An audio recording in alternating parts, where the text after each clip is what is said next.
हमें आसमानों से पूरी दुनिया पर हुक्मरानी का हुक्म मिला है।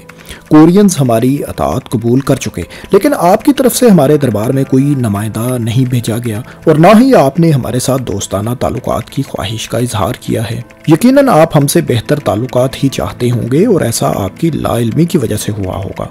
हम पूरी दुनिया को एक ख़ानदान समझते हैं। अगर आप हमारे साथ दोस्ताना ताल्लुकात कायम नहीं करेंगे तो कैसे पूरी दुनिया के एक ही ख़ानदान होने का अकीदा पूरा होगा? और ऐसा करने के लिए जाहिर है हथियारों का इस्तेमाल आखिर किसे पसंद है? दोस्तों, ये उस ख़त के अल्फाज हैं जो khagan of Mongol empire the great Kublai Khan ने 1266 में जापानी शहनशाह को भेजा। इस ख़त में जहां कुबलाई खान ने जापान के साथ दोस्ताना ताल्लुकात की ख्वाहिश का इजहार किया है, वहीं ऐसा न करने की सूरत में ढके छुपे अल्फाज में हमले की धमकी भी दी है। ये कोई नई बात नहीं थी, बल्कि किसी भी मुल्क या सल्तनत पर हमला करने से पहले मंगोलों का यही तर्ज अमल हुआ करता था, यानी पहले अतात या दोस्ताना ताल्लुकात कबूल करने का पैगाम और ऐसा ना करने की सूरत में हमला। ये पैगाम लेकर जब मंगोल सफ़ीर जापान पहुँचे तो उन्हें जापानी शहनशाह से इसका जवाब हासिल करने के लिए महीनों इंतज़ार करना पड़ा। इस लंबे इंतज़ार के बाद भी उन्हें बगैर कोई जवाब दिए वापस भिजवा दिया गया। 1269 में कुबलाई खान ने एक बार फिर जापान को अतात कबूल करने और मंगोल एम्पायर को खराज अदा करने का कहा, लेकिन इस बार भी मंगोल सफ़ीरों को बगैर कोई जवाब दिए ही जापान से लौटना पड़ा। इसके बाद आने वाले बरसों में भी ये सिलसिला कुछ देर तक चलता रहा, लेकिन मंगोल सफ़ीर जापानियों की तरफ से कोई रिस्पांस लेने में नाकाम रहे। दोस्तों, ये तो मालूम नहीं कि जापानियों को वाकई मंगोल हमलावरों की होलनाकियों का इल्म था या नहीं, या फिर वो सफारतकारी के आदाब से ही उस वक्त नावाकिफ़ थे, या फिर उन्हें अपने दिफा पर इस कदर घुमंड और एतमाद था। लेकिन जो कुछ भी था, मंगोलों के साथ ऐसा करना जाहिर है तबाही को दावत देने के मुतरादिफ तो ज़रूर था, और फिर ऐसा हुआ भी। कुबलाई खान को जब जापान की तरफ से अपने सफ़ीरों के साथ मसलसल ऐसे रवैये और बगैर किसी जवाब के वापस भिजवाने की खबर मिली तो उन्होंने जापान पर हमला करने का फैसला कर लिया। मंगोलों के जापान पर हमले की जहां ये एक वजह थी, वहां चंद और वजूहात भी थीं। इनमें सबसे पहली वजह तो ये थी कि जापान के जनूबी चीन की सांग डायनेसिटी के साथ अच्छे ताल्लुकात थे और उनके साथ ये लोग तजारत भी किया करते थे, जबकि मंगोल सांग डायनेसिटी को अपने कंट्रोल में लेने के लिए दहाइयों से मुहिमजोई कर रहे थे। इसके अलावा जापानी बहरी कज़ाकों की तरफ से मंगोलों की मातहत रियासत कोरिया के बहरी जहाज़ों पर हमलों की इतलात भी थीं। बाज़ लेजेंड्स के मुताबिक कुबलाई खान ने जापान में सोने के बड़े बड़े ज़खायर के बारे में सुन रखा था, जिन्हें वो जाहिर है हासिल करना चाहते थे। बहरहाल ये वो तमाम फैक्टर्स थे जो कुबलाई खान को जापान पर हमला के लिए जवाज़ फराहम कर रहे थे। ग्रेट खान ने 1274 में जापान पर हमले की तैयारी का फैसला कर लिया और इसके लिए ज़ोरों शोर से तैयारियां भी शुरू हो गईं। ये चूँकि मंगोलों की समंदर पार कोई पहली बड़ी मुहिम थी, लिहाजा नए शिप्स की तैयारी का हुक्म भी दिया गया और ये जिम्मेदारी ज़्यादातर कोरियंस को दी गई, जो 1259 में मंगोलों की अतात कबूल कर चुके थे और उनकी एक मातहत रियासत बन चुके थे। 2 नवंबर 1274 को मंगोल बहरी बेड़े ने कोरियन पेनिनसुला से जापान के लिए अपनी मुहिम का आगाज़ किया। मंगोल बहरी बेड़े में 800 से 900 के करीब शिप्स के अलावा इस मंगोल बहरी बेड़े में 800 से 900 के लगभग शिप्स और 30 से 40 हज़ार के करीब जंगजू शामिल थे, जिनमें मंगोलों के अलावा कोरियंस और चाइनीज़ नस्ल के लोग भी शामिल थे, जबकि इसके मुकाबले में जापानी दफाई जंगजुओं की तादाद 6000 से ज़्यादा न थी। मंगोल वॉरियर्स का पहला हदफ कोरिया और जापान के दरमियान आइलैंड तोशीमा था।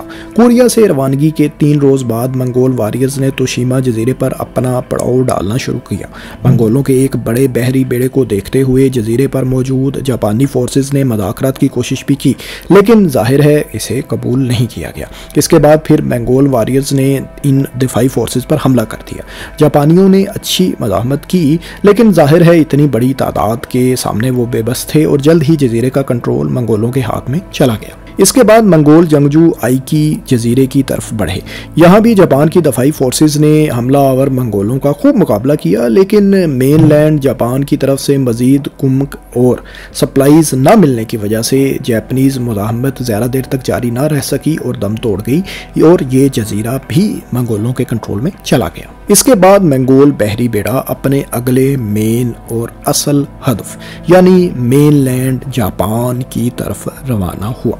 19 नवंबर को मंगोल जापानीज़ सरजमीन पर हाकाता बे में पहुंच चुके थे। अगले ही रोज़ यहाँ लड़ाई का आगाज़ भी हो गया और मंगोल फोर्सेस ने ग्रुप्स की सूरत में सैमुराई वॉरियर्स पर हमले शुरू कर दिए। जापानी सैमुराई वॉरियर्स वैसे तो जंगी चालों के माहिर थे, लेकिन वो इज्तमाही तौर पर यानी ग्रुप्स की सूरत में हमला आवर नहीं होते थे। ये हिकमत अमली इब्तदाई तौर पर उनके लिए नुकसानदेह साबित हुई और उन्हें पीछे भी हटना पड़ा, लेकिन जल्द ही संभलते हुए सामुराइज ने ग्रुप्स की सूरत में मंगोलों पर हमले शुरू कर दिए और उनके एक अहम कमांडर को हलाक कर दिया।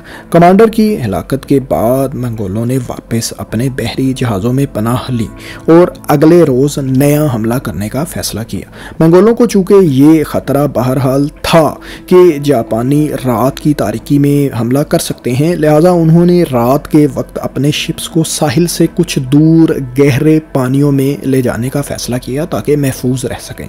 लेकिन दोस्तों, मंगोलों का ये फैसला उनके लिए हरगिज़ अच्छा साबित ना हुआ और दूर हटते बहरी बेड़े को एक समंदरी तूफ़ान ने अपनी लपेट में ले लिया। ये तूफ़ान इस कदर तबाहकुन था कि 1/3 मंगोल फोर्स समंदर की तह में पहुंच गई और 200 से ज़ायद शिप्स भी इनके तबाह हो गए। इस कदर बड़ी तबाही, नुकसान और सप्लाईज़ की कमी की वजह से इस हमले को मज़ीद जारी रखना अब मुमकिन नहीं था। लिहाजा बाकी बहरी बेड़े ने वापस कोरिया की राह ली और फरार हो गए। मंगोलों की इस मुहिम के बारे में ये भी कहते हैं कि क्योंकि मंगोलों की समंदर पार ये सबसे पहली बड़ी कार्रवाई थी, वो इस कार्रवाई में सिर्फ इस इलाके यानी जापान का जायज़ा वगैरह लेने आए थे। हमला करना उनका हरगिज़ मकसद नहीं था, ताकि वो मालूमात ले सकें और आइंदा भरपूर प्लानिंग के साथ हमलावर हो सकें।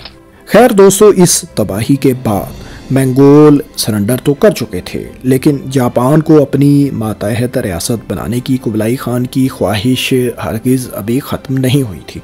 उन्होंने 1275 में फिर एक बार अपने सफ़ीर जापान भेजे।